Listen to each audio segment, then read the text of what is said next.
Sentinels of the Multiverse Definitive Edition is a cooperative comic book card game for 3 to 5 players. Games last 30 to 60 minutes and are rated for heroes ages 13 and up. Hi, I'm Christopher Bedell, designer and co-creator of Sentinels of the Multiverse. In this How to Play video, I'll walk you through everything you need to start playing. For further rules and gameplay information, consult the Definitive Edition rulebook. And for more story information about the characters and settings of Sentinel comics, check out the lore book. When you first open the game, separate out the regular-sized cards and organize them by deck back. You'll find the villain deck for Bear and Blade already separated, which we recommend using for your first game. Put it on the table without shuffling it. Then, grab the environment deck called Megalopolis, shuffle it, and set it near the villain deck. Next, look through the taller hero character cards. Each hero comes with 2 character cards, a primary character card and a first appearance variant. We'll be using the primary character cards for this first game. Select the hero's Legacy, the Wraith, Bunker, Tachyon, and Absolute Zero.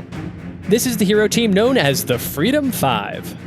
Sentinels of the Multiverse is balanced for 3 to 5 heroes, regardless of how many are controlled by a single player. The number of heroes in a game is known as the H number, and is used on various cards for balance. Put each hero character card in front of a player, give their corresponding hero deck a good shuffle, and set it below the character card. Separate the large villain cards from the events and critical event cards. We won't be using events in your first game. Next, grab Bear and Blade's character card and place it next to his villain deck in the villain play area. Put all of the various tokens into the token box and place it in the center of the play area where everyone can reach. Before your first game, you need to assemble hero HP spinners and the villain HP spinner. Make sure you have all of the pieces, the front and back plates, the left and right dials, and the plastic rivets that secure them all together. Align the pieces so the dials are sandwiched between the plates and the numbers on the dials clearly show within the window. Then snap the plastic rivets together to secure them. Note that the villain spinner requires one additional step. Fold the wings of the back plate inside before it is sandwiched together with the other plate and dials. Put a hero HP spinner in each hero play area, and put the villain HP spinner in the villain play area. Set the starting HP on the HP spinners to the numbers indicated on those characters' character cards. Before the game can begin, follow any setup instructions printed on the side of the villain character card. For Bear and Blade, summon the mobile defense platform, which just happens to be the top card of the specifically ordered deck. Put the mobile defense platform into the villain play area near the character card, and give it the indicated amount of HP tokens. Finally, each player draws a starting hand of 4 cards. Now you're ready to save the multiverse! The round sequence for Sentinels of the Multiverse starts with the villain turn. Evil acts first, but hopefully they don't get the last laugh. The villain turn is followed by each hero turn in play order, and the round is concluded by the environment turn. These are the phases that make up every turn, plus 2 unique phases that happen during hero turns. First, every turn begins with the start phase. Any cards in play in that character or environment's play area with the green start phase icon activate. Whatever is stated in that section of the card happens. Next comes the play phase. During the villain and environment turns, play the top card of the relevant deck. During the hero turns, players may play 1 card from their hand. On hero turns, after the play phase, the power phase happens. During this phase, the active hero may use a power, either the one on their hero character card or one on a card in their play area.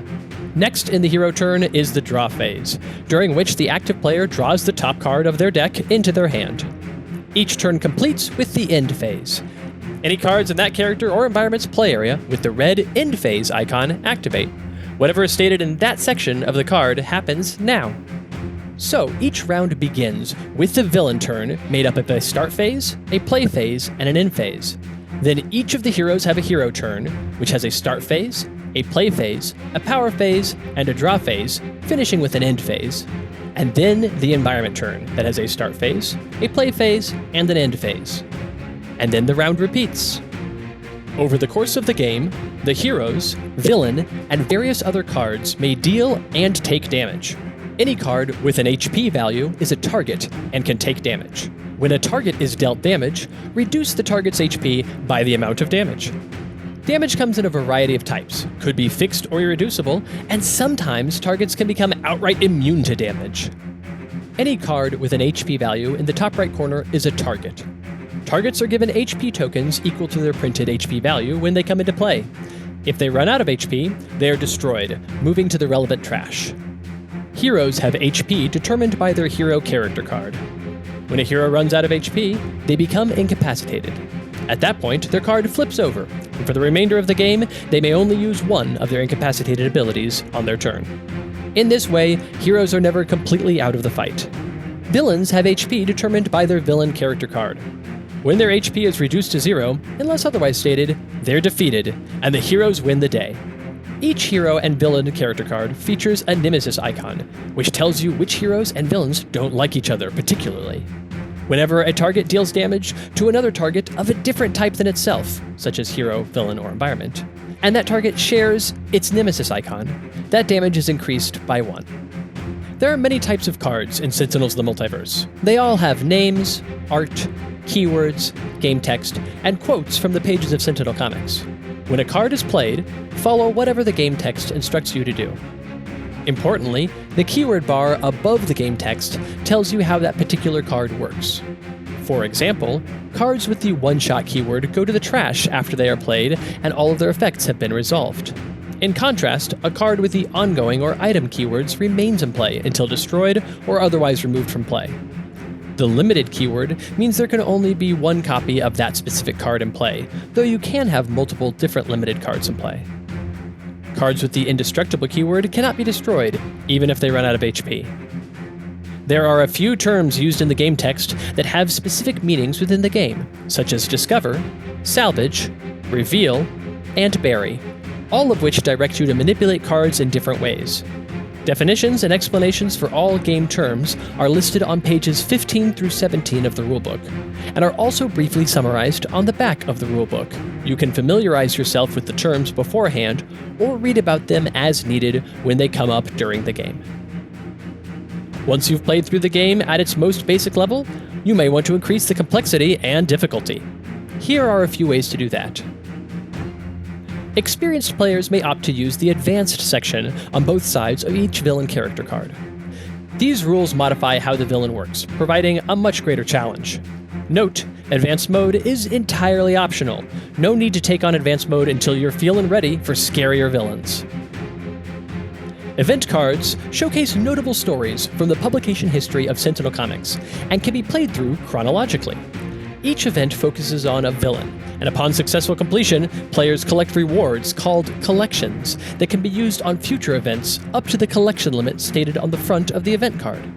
Critical events are similar to regular events, except that they replace the villain character card with an alternate villain character card, showcasing a different, more challenging story using that same villain deck. Players should bring their best collections to bear on these tough scenarios. It's your turn to save the day. You now have everything you need to get started. Assemble your team of heroes, visit fantastic environments, and thwart the villain's dastardly plots before it's too late. Good luck, and keep on saving the multiverse.